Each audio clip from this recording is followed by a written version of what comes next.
You ready, Austin? I'm ready. So, welcome back to Socially Loved. Today's conversation is about identity. What happens when you go from being the face to building the machine, right? Austin built attention first. Now he builds infrastructure. I said that word all messed up, but you understand. Former streamer, now agency owner. Welcome to Socially Loved. Thanks. Yeah. No, just to be clear, YouTuber is like was more the thing, but streamer nowadays people are streaming on YouTube. But yeah, was a YouTuber in a former life for sure. But yeah, happy to be here. So YouTuber is different from streamer.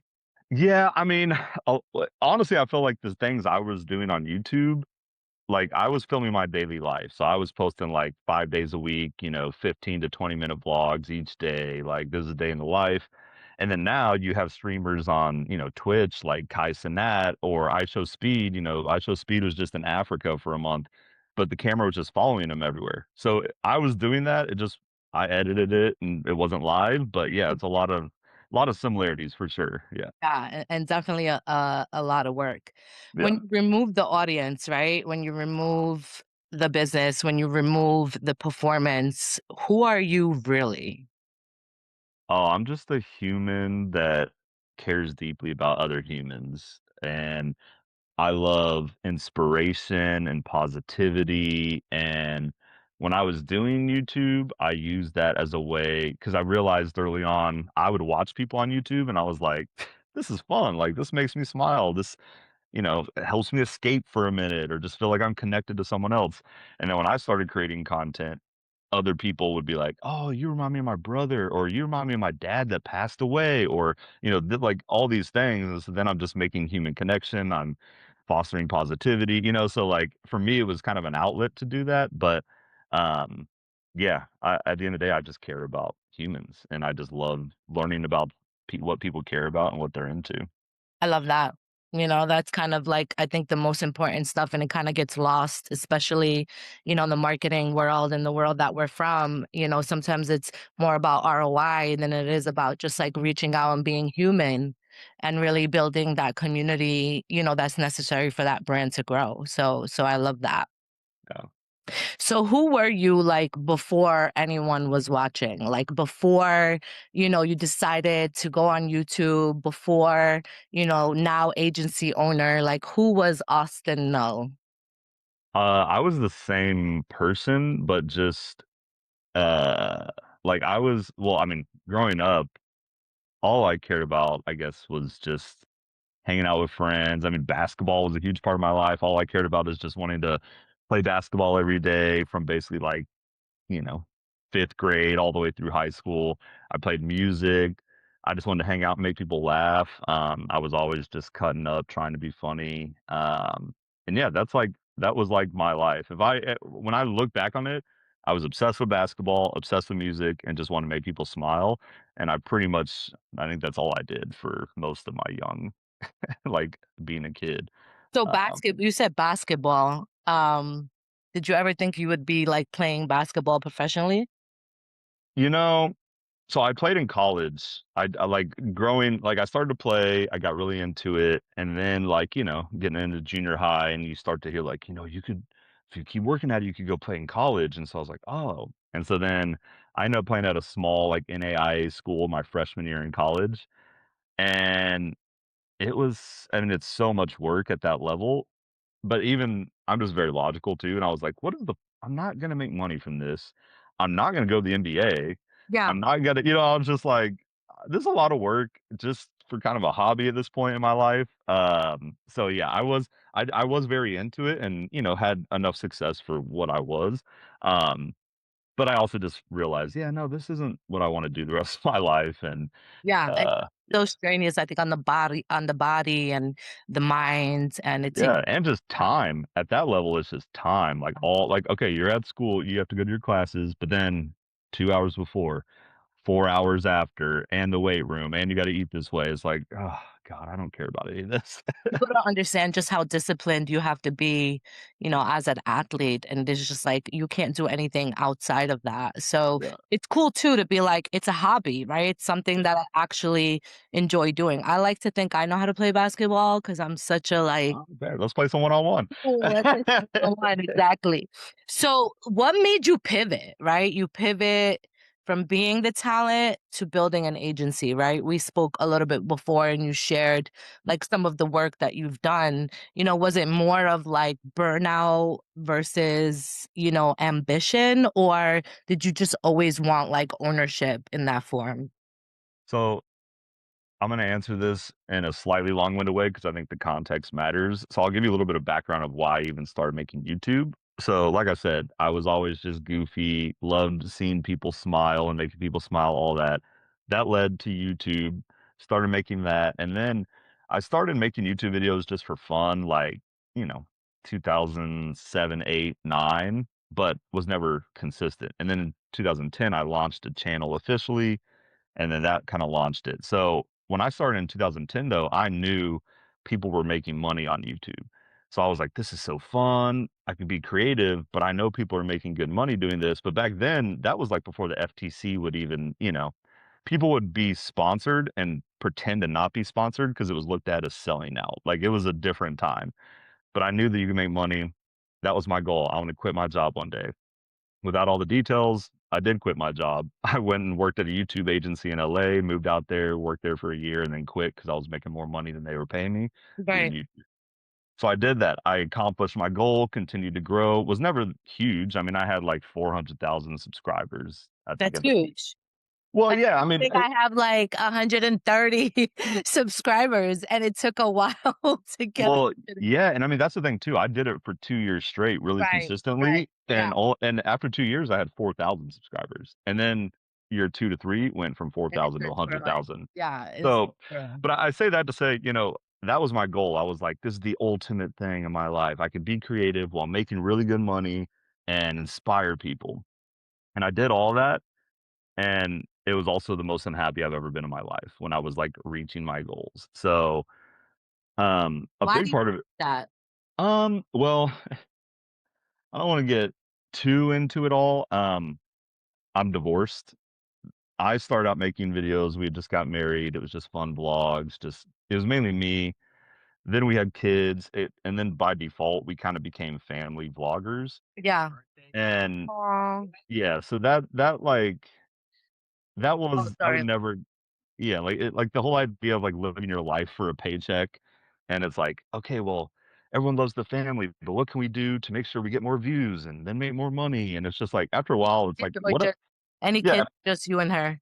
yeah, well, I'm just like, now I feel like I'm living my life for money, it's weird, but also, yeah, our relationship was deteriorating, probably for a lot of different reasons, but regardless, yeah, we got a divorce, so it was kind of a mix of things for me. The relationship I had wasn't going well, but then also my mental health of living this life I thought was perfect, kind of realizing I don't wanna live where I'm thinking every day, "What can I do to get more views with my family?" Like, just to make money, like, I wanted to just live, um and yeah, it was just kind of it all kind of came together. I was over it, and then we ended up getting a divorce as well. So that's when I pivoted, and that was 2017. So from You guys talk about the divorce, like, on the show to, like, your fans? Like, at that point, you yeah, need to just kinda, like, let them know? Yeah, yeah, yeah. I mean, like I see sometimes people will be like, "You don't owe the internet anything," and like, there's obviously truth in that. But also, like, when at that point for 7 years straight, for basically, every day I'd been posting videos and building an audience, it would be weird. Like, imagine if you're just watching, you know, a imagine people watch Game of Thrones and then halfway through the middle of the 3rd season, they're just like, "Nope, we're not making any they're not more. Even though we have more episodes, we're never coming back. You'll never see us again." People would be like, "What the hell just happened?" You know what I mean? So, I did feel like I owed it to people, so we did have to talk about it some. I'm sorry, or Oh, no? no, it's fine. Oh, You well, know? I mean, no, there was lots of craziness and trauma, uh, going through that stage of my life, but, it was a while ago, and I learned a ton, good and bad, about myself, and I feel like I've grown tremendously since then. But yeah, Always the lessons, yeah, it's always like, what can we take away from this situation in a way that allows us to grow and learn? It makes the next situation a little better because you yeah, kind of know like what to do and what not to do. So I always, instead of sitting in it, sometimes I'm just like, you know what? Let's focus on the lessons that we can walk away with after we go through the grief, right? Because there's still the grief of, breaking up with someone that you thought was your forever, right? So I just think there's always a lesson to be learned in everything that we go through. yeah. So, what do you think is harder? Like, I feel like we went from business to divorce to, but it all No, ties. yeah, yeah. It all ties. What do you think is harder? Growing an audience on YouTube or building a sustainable business? I think they're actually pretty similar, and I also, now that you've asked that question, I don't know that I can probably answer the best, because a big part of my corporate career post YouTube has been because, like, I work in influencer marketing. I run an agency that's based around working with creators.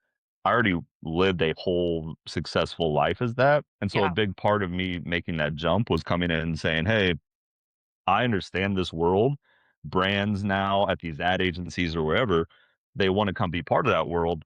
And obviously, it was a thing when I was a creator because that's how I was making money. But it's only grown exponentially since I came over to the business side. So, a big part of me growing my career and then now starting my own business, it's all because I already had that layer and that kind of foundation of, oh, well, he's obviously done this successfully. He does understand the space. So I didn't necessarily have to start from ground zero in a lot of ways. Um, but I think the sentiment is all the same. Like, consistency is super key.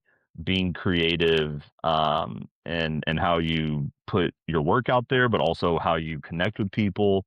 Um, like, a big part of how I launched my agency is, for 2 years straight before I ever anyone knew it was a thing, I was talking to brand marketers nonstop on LinkedIn, and hey, let's have an intro call. Would love to do it. yeah. Do you get a lot of like responses though? I feel like I probably send like a bunch and maybe get, like, including yourself, and maybe get, like, just a few responses. Yeah, I mean, you get a few. It's not like everyone is responding, but I mean, I feel like I my approach was to talk about things on LinkedIn in a very different way as I much as I see. could. Yeah, And so I would be like, everyone says this is what you should do. I don't think so. This is what I think, and here's why, and try and stand out. And then as soon as brand marketers would interact with that post, I'd go talk to them and build up relationships. I'm only saying that to say I utilize the exact same kind of strategies when I was building an audience on YouTube. I would go watch back in the day on YouTube, you could just comment on people's wall. I would go watch people I really like. I'd go comment on their wall and be like, "This is so great. I do this kinda we should do a collab." Like, I would yeah, do that to hundreds of people, 3 or 4 might respond, then I do a collab. We each have they had 10,000 subscribers, but I only had 1,000, but now I've got 3 because I did that collab, and, like, over time, you build those things, so I've kind of utilized that same approach, I guess, in a lot of ways. yeah, yeah, for sure. I think that's important. So, in today's economy, right, what actually moves revenue? Attention or trust? Um, well, what moves it ultimately is probably trust, but you have to get attention first. To gain it. And then once you have the attention, you better do something that's gonna garner trust. Yeah. But yeah, no, I think trust is the right answer, but it doesn't just happen, because there's plenty of people that are getting the attention and then don't get the trust, and so they'll just be a fad and then go away. But yeah, I mean, I think trust ultimately, and really just community. That's the thing I'm always trying to focus on is consumers. Well, it sounds weird to, I guess, talk about us as humans that way, but like, community is just target audience of consumers at the end of the day. But brands often don't view them they view them as consumers instead of a community, if that makes sense. So it's like, you're a box I need to tick of who I need to see this," instead of saying 25, right, right, right. male and female. Yep, instead of saying, "Oh, this community, the reason that there's community is because there's shared values and beliefs and thoughts and creativity and all this." What if we came alongside and were part of that instead of just trying to say, "Hey, you should like us because you check a box that we think," and it's like, that works, it does, but I don't think it can be the best it can be, so, Yeah, no, I agree. And there's just like there's so many different shifts I think happening within like the creator economy right now, and just like yeah. where things are going with influencers and creators. It's different. What do you feel like is like broken in the creator economy right now? Ah, um, I mean, I still one of the biggest things I talk about is just budget allocation. Um, I think the tactics and the strategy of, like, creator marketing and just the creator economy at large, I think a lot of the tactics and strategy have matured a lot, are really well thought out. Some places are doing it better than others too in terms of like integrating, okay, what can creators do across the funnel and like in different parts of our organization? How does like our paid team integrate with our creators and our social, but then our brand marketing, and then our email campaigns, or like you can do all this really smart. Mhm. You need budget to do it. Yeah. And that is the biggest problem. Yeah. I think all the strategies and tactics are have matured quite a bit. It's just, "Oh, man, your strategy is so smart, and yet you're getting 1% of the marketing budget." So, what are you gonna do? What are you gonna do? They're spending 20% on something that doesn't work, but That it's doesn't always worked. It's traditional, it's what we've known, CMO's done it for 30 years. So, that's the biggest issue in my opinion still is just it used to be the Wild West, I think, in a lot of ways, but I think everything has matured, and now we just need budgets to catch up so that we can truly see the real results. I always get like I feel like unless I'm dealing with a global brand, because global brands get it. Yeah. But if I'm dealing with like the smaller, brands, I feel like I'm like literally like pulling teeth. Like I'm working on closing a client right now, and it's been 6 months of like back and forth, over a $500 increase that I felt was like necessary. It's crazy. So then Well, we're in an economy where it's like I don't wanna say no to small businesses because they're the heart of our communities, but at the same time, I just want them to realize there's a big part of your annual revenue that should be invested in marketing. yeah. Well, and so sorry, I guess just to clarify, you said global brands get it. Are you talking about more like the multinational, like, Yeah, like um Puma, like, shout out to yeah, Puma, that's okay. one of my, like, favorites. They get it, it's like, So "Hey, you're gonna do an event for Art Basel, here's $100,000, and this is what we expect, out of that $100,000." so I would actually push back a little bit, and it's because of this reason. The global brands have so much money that, yes, they can spend 100,000. The thing Yeah, I talk about this statistic a lot. Global advertising spend is over $1 trillion each year now. I'd have to check. It's like 30 or 40 billion is being spent on influencer marketing. Like, that's 3%. And yet, if we were to all open up our phones and start scrolling, what are we gonna see? Creators. We're gonna see creator content. So you're telling me of all the money being spent on advertising, only 3% is gonna go to what the vast majority of people are consuming as a medium? Like, so it's more of that where I'm talking about, like, yes, there are some bigger, because 'cause I've worked on some big brands too, where it's like, I've had $1 million, $2 million budget at times for influencer marketing, which is crazy. crazy. The brand might spend 150 million in media. You know what I mean? So it's like that's more what I'm talking about. The budget allocation, even on whether it's small business, which is obviously even harder, but even at the big multinational brands, like a lot of them are not still allocating all of that money Yeah, I correctly, see what in you're my saying. opinion. It's like, yeah, thank you for that 100,000, but it should be like 500,000, Exactly. based off Yeah. of yeah, no, no, I get it. And for us, it's like, wait, that's like $500,000 is coming into the agency, or like $250,000 is coming into the agency, but by the time you're done doing the scope of the work, you realize, "Man, I really shorted Yep. myself in this area." And I think that just also comes with, like, not being part of like the big dogs in this agency space because Yeah, so many of these bigger agencies are the ones that are getting like the government contracts, are the ones that are getting these multi-million dollar like deals. yeah, And it's a challenge for me. I really feel like sometimes the work is there and we're able to like continue to go. But what I've noticed is like you always have to come in on a lower end to really yeah, get, to show the value to be able to come in on a higher contract or a higher, project. yeah. I've worked at a few different good-sized ad agencies that, their agency income for the year is maybe between 20 to $80 million, so it's, like, big things, And yeah. and when I worked at those, that's when I realized that's when the budget stuff started to click for me where I'm just like, "Wait, I'm seeing how much you are spending." I remember even in 2017 when I first went to an ad agency, it was I worked on I won't say it. I worked on a big, QSR brand, Okay. and they were spending $25 million in media, and I had to argue with, like, the top marketing people for $10,000 for an influencer campaign. So, like, it's that kind of, like, the money is out there, and even the big places too, like, they're getting that money, but how it's being allocated is the Bit biggest frustrating. distinction of, like, this makes no sense. So you're spending 25 million on TV, but then you're telling me that you wanna reach Gen Z? That doesn't make sense. You know what I Or mean? school, even the school systems, the Yeah. government entities, like, Oh, there's yeah. so much that they could be doing to build the community through initiatives like, these different events where you bring in different people, local people that have an influence, when the community and that's, I won't call them out directly, but there was this lotto in a specific state, and the person that won the contract, granted, came in like big dogs. I don't I don't believe in that. I get it now. I want people to see my heart and like what I can do, but when you're dealing with the big dogs, you got to come in swinging. I had to learn that the hard way.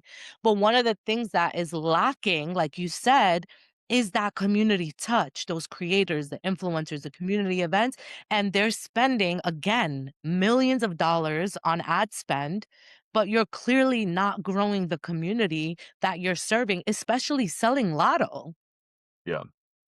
So Yeah. now they call me like, "Hey, do you wanna come in, like, on a little bit of this or, like, a little bit of this?" Because now they see the value and they don't want it to be black and white no more. Yeah. Yeah. One of the biggest issues I think is that capitalism is just all about, like, how can we extract the most money, and yet community is where ideas are shared, firsthand, you know what I mean? Like all these things, but I just feel like it's the way that you and I are thinking is competing with how everyone in power within all these industries that make money, a lot of times it doesn't click for them. They don't So they don't understand. yeah, they don't understand or they maybe understand, but it's like, well, that would take more work and I don't have time for that because my shareholders have told me that we need to hit this random insane goal. So we need to extract every piece of profit possible. Like, you know what I mean? So it's hard because especially as small agency owners, right? Like we are trying to figure out and of course like our work can do, Mhm. yeah, give us millions of dollars. Sure, we could do the same thing. But it's just hard because if you're trying to move with intention and honestly just differently, it is gonna be harder to break through a lot of places. So, Yeah, yeah. absolutely. I agree 100%.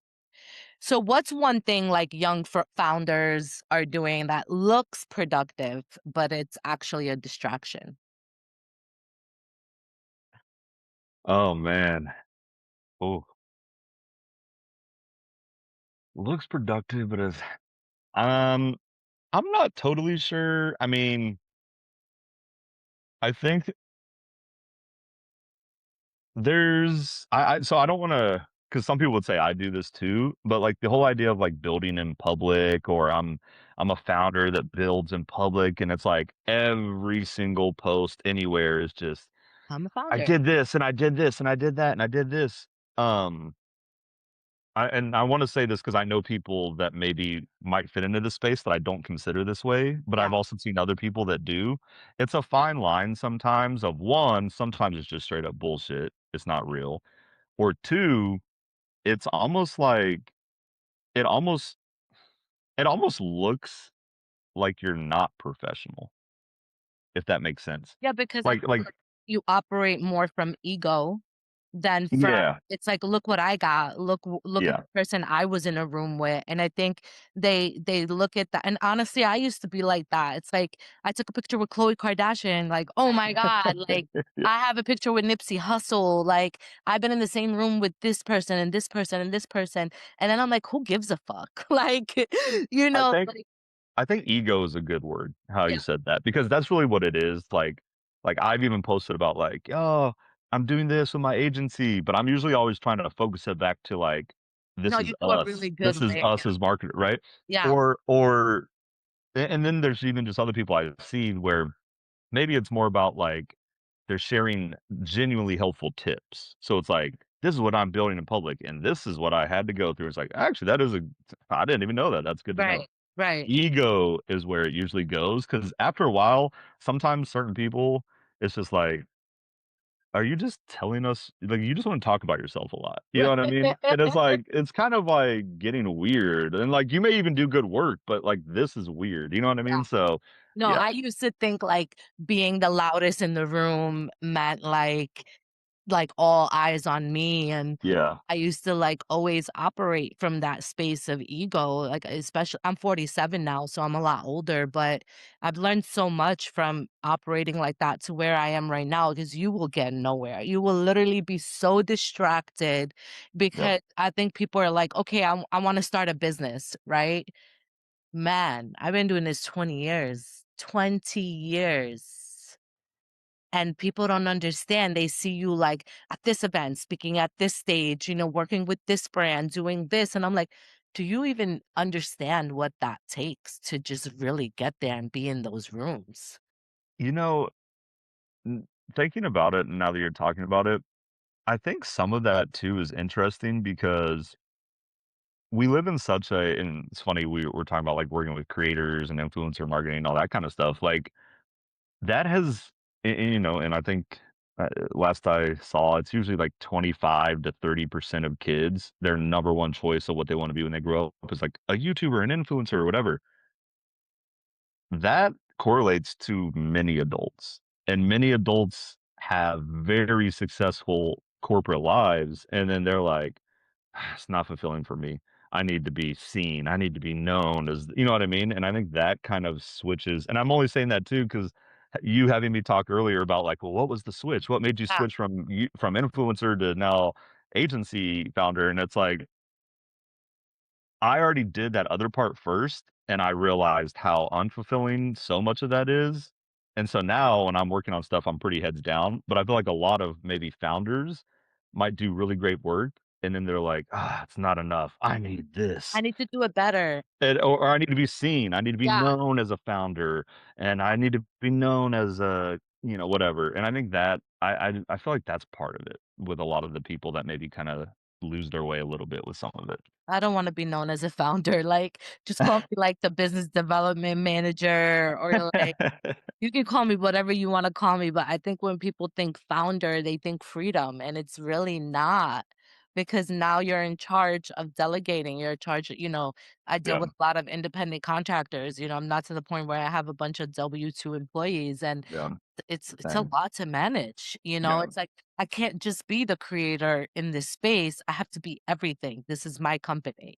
So it's a little can be a little wild. well, it's even we talk about, like, ego, right? I think streaming is ego driven, leadership requires kind of, like, having that restraint.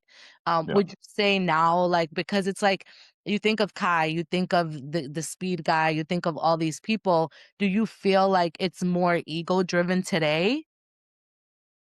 Well, my honest response to that is that social media, like, I guess influencers or whatever it is now, like, I don't think our brains as humans were meant to experience what we're able to experience now as being known at a mass scale. Like celebrity has always been a thing, but now and there's a reason why, before the internet, "Oh, this celebrity was crazy and did this," or this like it's Yeah. because our brains aren't meant to do it, but now at scale because of the internet, everyone is, like, getting their own taste of ego. Like, I remember even, like I said, I wasn't huge, like 400,000 subscribers That's a compared to. lot. You keep Yeah. saying Well, but that's not no, but huge. but my point is, what, Justin Bieber has 80,000,000 Yeah, or something, yeah, right? Or yeah, 100, whatever. So, but I remember specifically living that life, and, like, I would, once a month, maybe once or twice a month, I would just be out somewhere and someone would be like, "Oh, I watch you on YouTube." So, like, I would experience little tastes of things, or I'd go to a conference, there'd be a lot of people. I remember in my head, I was like, "This doesn't make sense." And I remember thinking of someone like Justin Bieber where I'm like, "No wonder everyone is going crazy." So, I guess I'm saying all this to say, because now that I've lost track of what your first question was, I think yeah. I think it was more of this idea though of Streaming like, is ego driven, we were saying. well, Yeah. yes, yeah, yeah, but so everyone thinks they want that, and because naturally I'm a confident person, but I also have to remember to humble myself. Yeah. If you're not self-aware when you're online and you're getting any type of attention, I'm the shit. That's right. I have 20,000 followers. I just went to a restaurant and someone knew me. I'm the fucking shit. And if you're not able to regulate your brain, it will like blow you up in ways that is not good. So I think that's what I was trying to get at with that idea of like too many people can kind of maybe they go in thinking, "Oh, I just want to be known," and then it'll mess with their brain, and then they kind of get lost in the sauce. But in our world of corporate, where you know, I'm on LinkedIn. Excuse me, I'm on LinkedIn. I'm a founder. People know me. Now that can mess up your entire business because you're just out here losing your mind over, you know, wanting to be known. So, Yeah, I know. It's like you gotta let, I think at some point, leadership humble you. mhm, Because it's like if you continue to operate from that space, the only person that's gonna be burned out is you. You're yeah, operating with all these masks yeah, and, you're not really being your true authentic self, and I think that that is what leads everyone to just be in that state of depression, especially like you said, like you were married, you were doing a lot of the content together, and then you just kind of felt like this is not it no more. Like this is not yeah, it doesn't bring me happiness. And a lot of times people allow, money to make them happy, and, money will never make you happy.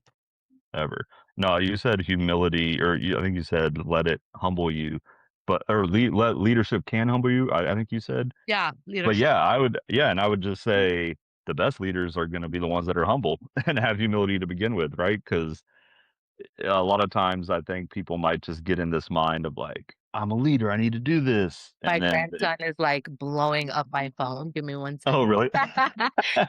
"Papa, I'm doing a podcast. Can I call you right back?" What? That's my testimony. "I love you. I'll call you right back." Yes, she's at school. Yes, she's at school. I'll c "Okay, I'm gonna call you right back. I'm doing a podcast." Okay. Hi. Hi, bye. Bye. I always like try to make it my business to like, especially if they're calling back to back, Oh, it's yeah. like, You never know what's "Hey, going what on. you doing?" Yeah, It's like it takes a moment to just be like, "Okay, hold on." Like, yeah, "Okay, podcast, wait." And I don't cut none of this out because it's like that's the raw real behind what we do. Like, you yeah, can't expect a mom or grandma to just like not be pulled away in that moment. And I never want to be transactional with anything that I do. Like you were saying, I didn't prep for this and whatever, whatever. And it's like, no, I feel like that's robotic, when you yeah, questions beforehand and you're prepping. So I always like to do a little studying on each person and just kind of like help bring a side of them that you might not really always see, yeah. online. We're doing a great job. I'm enjoying this. So kind of like reinvention, like really sounds, I think, sexy online, like, but it's really uncomfortable in real life. Very hard. Um, what do you have to like let go of to become who you are now? We spoke about ego, we spoke about leadership. You gotta let go of worrying what people think of Yeah. you. But Um, Yeah, I don't I probably don't wanna speak on this too much because I am not officially diagnosed, and I'm very actually kinda new in this journey, but Yeah. I've recently kind of been like, I think I might be on the spectrum somewhere, and Like, I for l real? yeah, Okay. I and don't wanna laugh, like, no, and I'm more so just, like, being neurodivergent, and I once again, this is not official, so I wanna be careful because I don't wanna say anything for yeah, people that are truly in that space, but I yeah, I genuinely think I am, in a lot of ways, but I've lived my whole life always just being like, "This doesn't make sense. Why do people care about this? Like, what?" And I always I think I was so tunnel vision that I didn't even perceive how or I didn't even think about how people might perceive me yeah. until recently, and I'm 36. And it was kind of a weird, scary wake up call for a second because I was like, "Wait, am I perceived a certain way?" But I'm saying that to say so much of my success and it wasn't always easy, but, like, I just don't give a fuck what any are we allowed to cuss? Sorry. Yes, we're allowed to Okay, curse. okay. I just Uh don't give a fuck what they I think. don't give a fuck what anyone thinks, and I never have, but Yeah, when I was younger, it was more just like, "Ah, whatever, I'm just like this," or, "Ah," and then as I've gotten into adult spaces and corporate spaces, I've questioned everything along the way. Every single thing that everyone else around me is doing, I'm like, "Why? You could just do it this way, or you could just do it," and it's like, "Well, I'm not supposed I don't know." So much of my success and there's obviously varying levels of privilege. I'm a white man, right? So, like, there's definitely varying levels of privilege of what you can and can't do, but yeah, don't give a fuck what anyone says. You need to humble yourself. You can't have crazy ego because then you will be probably a psycho and you'll be like, "Well, I do it this way." And literally everyone else is like, "This dude's insane." So that's why I'm saying I recently was like, "Am I perceived a certain way?" And then I was like, "Ah, who gives a fuck? I think most people seem to really like me, so that's a Yeah. good thing. I don't have enemies, so I guess I'm doing it right. But yeah, you I cannot. might have some enemies. I mean, I have a few. I have a I'm a few. Palestinian from Brooklyn, so I Oh, definitely I mean, I love them all, but, I'm definitely sure, I'm very outspoken, I'm very forward. I've learned how to tame it a lot and just kinda, like, make sure that the person wants to receive the message that I'm sharing rather than just kinda, like, blurt it out. yeah. But I definitely think, it's something to consider. So, what chapter are you writing right now? Peace. Yeah, peace. Uh, I mean, I think within that happiness. I mean, I'm a naturally optimistic, positive person. Um, but yeah, there's like tons of things going on in the world, and and then even just my own life. There was a good 3, 4 year stretch, 5 year stretch, maybe of just shittiness. And so I'm at a place now where all I care about is my kids and my fiance, and everything else is cool. If it's something I'm really into, maybe cool. If it's maybe something I'm not going to be as much into, fine. I just care about peace, being with my kids, my fiance, and that's all I care about. That's literally the most important things. I haven't met my person yet. I'm sure I will. But I really think like there's nothing greater than that time spent. Like I feel like I'm such in a solitude of being by myself for this past year. Especially being someone that is in this industry and always felt like I have to be at this event. I have to be around this person. I have to be doing this. No, look, I'm literally sitting on my patio. You hear the birds chirping, like It looks great. I just was seeing the leaves move, and I'm like, "Yeah, that looks nice." I bet that's a nice breeze. Well, no, that's actually even I mean, for me, this journey actually started, 2020. I was in a relationship and kinda broke up through COVID, and, it was lots of things going on. But at that point, I made a literal promise to myself. I'm like, "I'm not dating anyone for the next year. I'm literally focusing on me."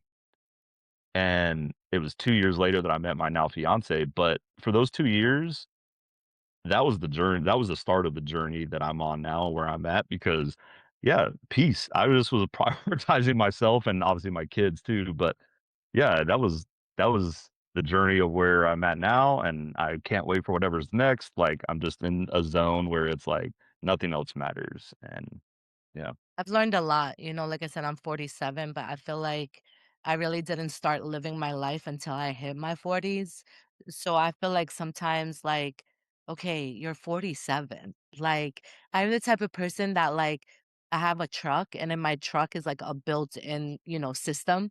So like I'm the type of person at 9 a.m. I might be like blasting some little baby or like some Biggie Smalls or like some Tupac and people would be like, "What are you doing? Like, you should be listening to Kumbaya." And I'm like, "Yeah, but it just depends on what fucking mood I'm in." Like, and I go, "But you have to take me down. Like, you're a grandma now. Like, well, like, this is what makes me feel good." Like, Cardi B has made me realize, like, I can totally be ratchet and it's Yeah, okay.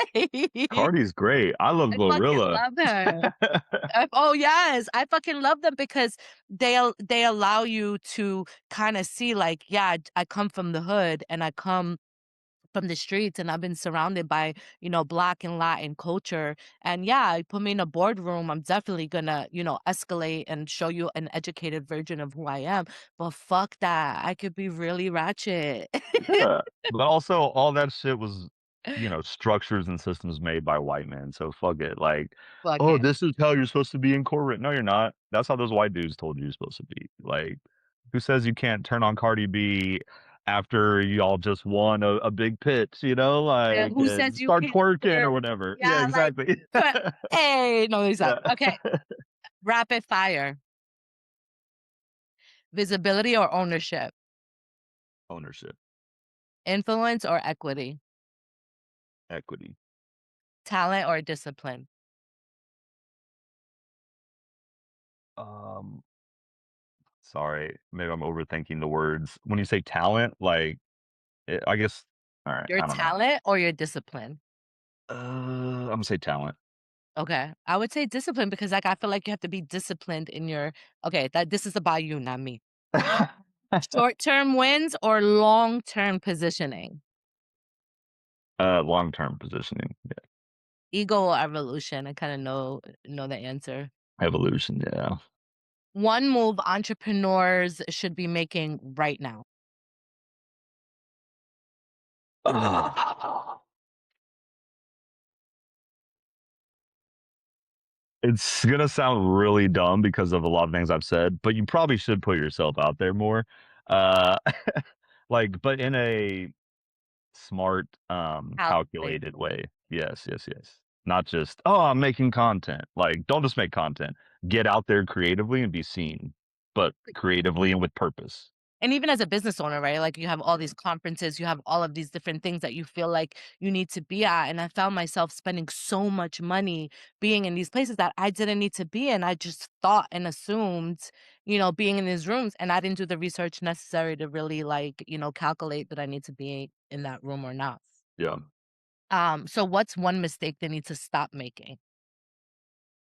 Um, don't put all your eggs in one basket. Try to diversify your options of things. If you're going after a client and it seems like it's a big, big break, it'll be really cool if you get it. Do not go all in and think that that is it. Like, find your other small things. You know what I mean? Just like diversify and yeah. And I think also like um I went to Panama and I was at an import export convention and I met this brand that makes bags out of tree bark, right? But the tree bark already cannot be like used. So it's also ethical B Corp. And I love the brand. I fell in love with the fucking brand. So I come back and I tell my team, I'm like, we're gonna work on this brand. And she's like, I don't think they have a budget. Like, I think before you even start getting your hopes high, we need to reel it back in and we need to ask specific questions and we need to set them up on a consultant phase budget that allows you to really analyze this company. And I'm like, but I really like this brand. And they Right. have to like reel me back in because it's like we can't keep giving our knowledge away for free because Yeah. we genuinely love this brand or love what people are doing. Like it has to come with the monetary spend because like your passions are yours. We have tons of passions within ourselves that we do and we might not be compensated for. But I think sometimes letting love lead can be tricky, especially when it comes to business. Yeah. No, couldn't agree more. So if someone feels stuck right now and is listening, between who they were and who they're becoming, what would you tell them? Talk to people about it. Don't just overanalyze in your head. It's good that you should. We all should be analyzing and in some ways overthinking a lot to understand ourselves, but go talk to multiple people about what you're thinking about and who you are becoming, and do it from a place of conviction and confidence, and take whatever you need to take from talking to other people. Some people, you may be like, they may be like, I don't know if that's it. Yeah, And then you're like, why? And then their reasoning, you're like, no, that's not it. yeah. Other people may say, this is amazing. You need to do this. And here's a way you can do it even better. And then you're like, oh, so Yeah. And yeah, al and also I feel like sometimes there's like, if you keep getting that same message over and over and over again, like I told you, like, I kept getting that same message, like, "Okay, Rhonda, like, you're 3 years away from 50." Like, I keep hearing that, right? And yeah, it's like, "No, I really am." And I have to take a moment to understand that, like, how I was in my 20s and 30s is completely different than the person I am now, but it's such a shock. Like, I think that what people don't understand is, like, you can still have that mental and that passion to do what you used to do, but then your body's like, "Mm-mm, yeah, slow the fuck down." yep.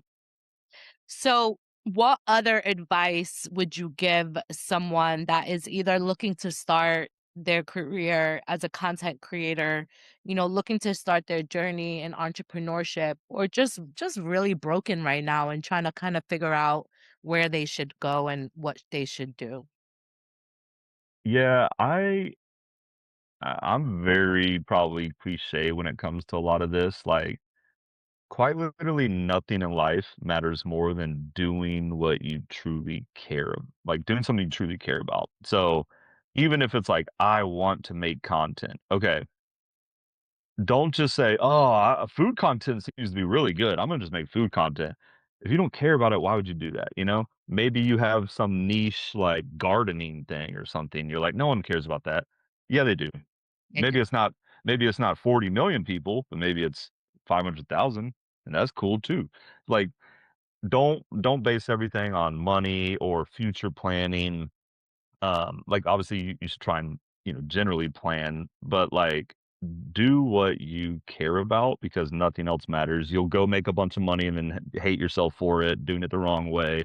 Um, whatever it is, just make sure whatever you're doing is truly what you want to do, and then go look at what people are doing and that's somewhat similar or the same, and who's successful in it, and then don't copy them. Make your own spin. So, I kinda do a oh, little copying. you said what? I kinda do a little copying because my page is, like, all motivation videos, like, I don't have to show my face in the videos, it's just, like, overlays with, like, the trend Yeah. sound, so I do sometimes copy. Well, I guess what I mean by that though is like, okay, Don't try I'm to be something you're not. that part, but more so, let's say I am like, oh, I love food. I'm gonna make food content. Oh man, everyone eats in their car. Okay, I should do that. No, no, no, don't do that. What is the different thing that as soon as someone scrolls, they're gonna say, oh, this is a food video, but what is going on? Recently, I just found this guy. His whole thing is he goes up to food trucks and he says, make me like the person that runs the food truck. He's like, make me what you would make for yourself if no one was here and you were just gonna make yourself something. Love that. Perfect. I'm immediately like, oh, I'm food hooked. review. This is gonna be a food Yeah. review, but already it's different. That is what I'm trying to get to. And that goes for content creation, it goes for entrepreneurship, like, you know, yeah, just everything in life.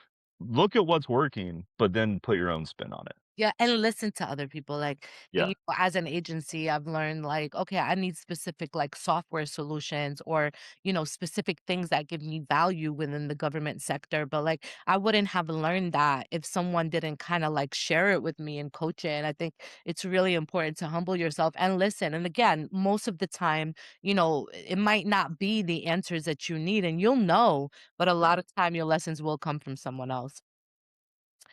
So, reinvention requires courage. yes. Um, Relevance requires discipline, and leadership requires self-awareness. I Yeah. think that those are 3 great takeaways that we can take away. Thank you for coming on Socially Love. Yeah. Thank you for Uh, having me. to everyone listening, you are allowed to pivot. You are allowed to outgrow all versions of yourself. You are allowed to evolve without explaining yourself, and growth is a part of the love. So, yeah, Yeah. this is Socially Loved. Let me stop the recording.